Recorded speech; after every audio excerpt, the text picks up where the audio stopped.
This is the Speaking of Writers podcast. I'm Steve Richards.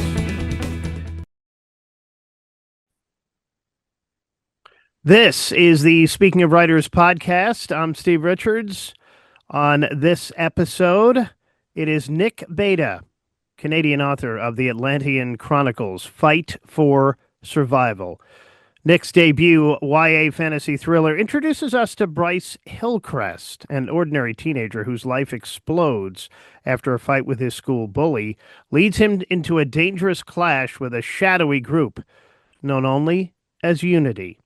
Combining martial arts, survival instincts, mysterious powers, and a relentless fight for those he loves, this book takes readers on a pulse-pounding journey of courage, friendship, and destiny. Happy to have Nick Baeta join me here on the Speaking of Writers podcast. Welcome. Yeah, thank you so much for having me. So what was the spark, Nick, that first ignited the Atlantian Chronicles Fight for Survival? The spark was I was off work on medical leave and kind of just using writing as a therapy.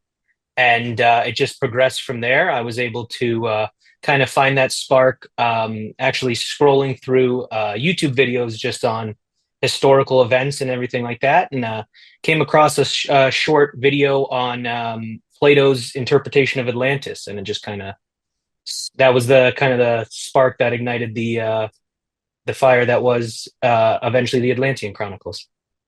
Let's talk about Bryce Hillcrest. How much of Bryce Hillcrest's character is influenced by your own life and martial arts background, too? So some of it is definitely. I've taken some liberties. He's a lot better, in a lot better shape, and a lot better in terms of his martial arts ability and stuff like that. But I trained martial arts for most of my life, and especially into my adult life, and it was a great outlet for me. So I wanted to include that, and then just some of the rules, like his father has some rules that were similar to my dad's, especially in terms of using martial arts outside of kind of the gym.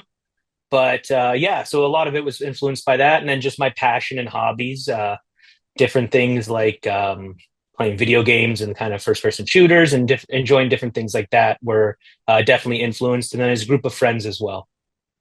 This book balances action thriller pacing with YA fantasy elements as well. How did you strike that balance without losing either side?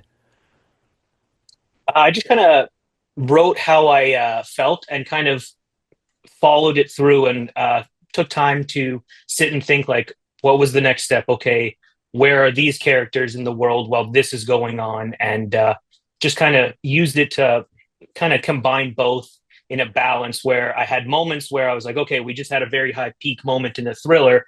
Now we need to bring it down and kind of explain more background and find that balance.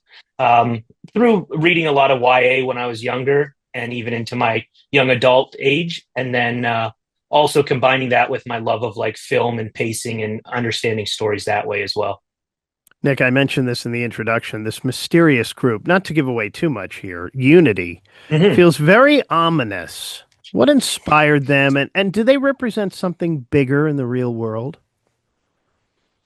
So in the real world, m- maybe I'm not a huge expert on secret societies, as much as I'd love to write about them. But I just love the idea of taking our interpretation of history and kind of the idea of history is written by the winners. So if the winners weren't necessarily the nicest people, maybe they were kind of working against the groups that they beat. So I kind of took that idea and the idea of like everything's not as it seems, and you might be told one thing, but it might not be the whole truth.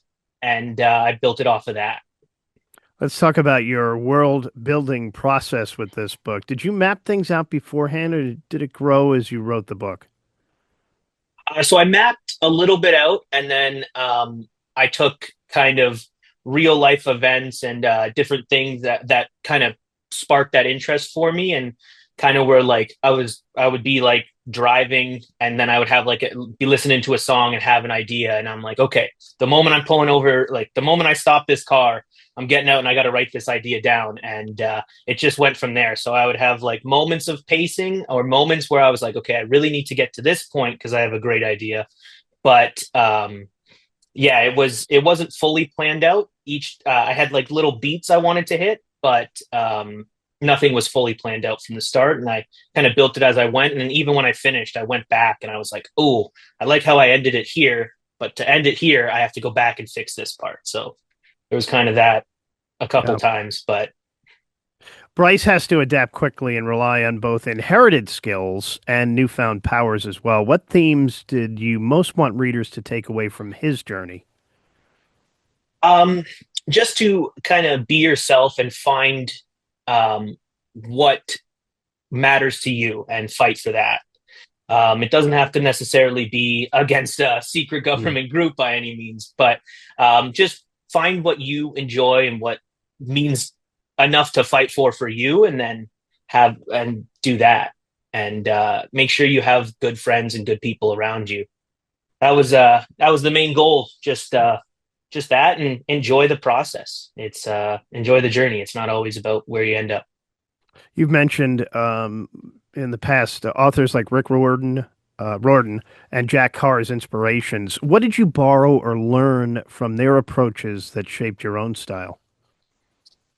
I definitely learned from Jack Carr, especially. I mean, I'm nowhere near kind of the expertise he has in even just any of his life's work, but writing what you know was a big thing for me, and making sure that if you're writing something you like aren't necessarily an expert on, um, make sure you research it as much as you can because it makes it feel more authentic. Even in one of his books, he has a character who wrote a book, and the book was a flop because he wrote stuff that he didn't know about, and because of that, people didn't enjoy it as much. So write what you know, and then in terms of Rick Riordan, just like how to construct a fantastic world that, while taking place in the modern world, has those bits of like pseudo history or changes to history while still keeping that core value of what a historical kind of event is, like Plato's interpretation of Atlantis or different events in history like that. Bryce encounters both allies and enemies along the way. Do you have a favorite character besides Bryce and why?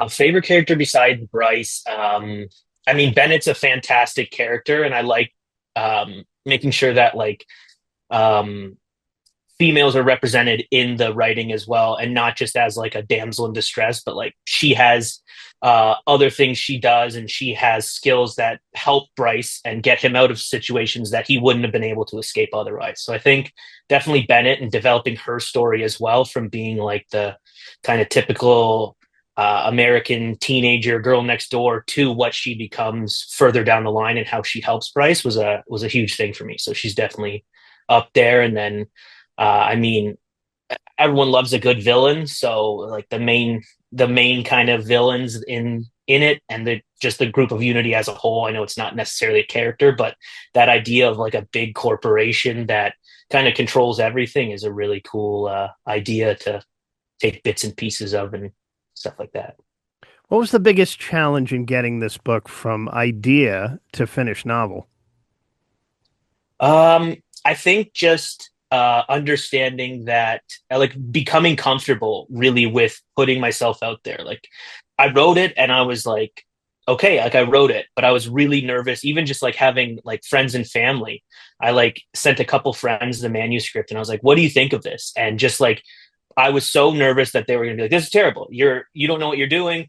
Like just hit delete, control A, delete all. Like, so just like getting used to that, like, um, that feeling of vulnerability of I worked really hard on this and I want people to enjoy it. And like the feedback I've gotten from that is amazing. And like the support and everyone who has like just reached out, even having like not known me beforehand and just sent me a message or messaged me through family when they recommended it, has been phenomenal. And I cannot say thank you enough to those people. What advice do you have for aspiring writers who want to create a legacy of their own? Definitely. Well, obviously, write what you know is huge. And do do it for you. Like, you don't have to write it and be like, I'm going to write the next great American novel and everyone's going to love it. And it's going to be a bestseller and an immediate hit. And it's going to have franchise after franchise. Write it for you and enjoy that process and take your time.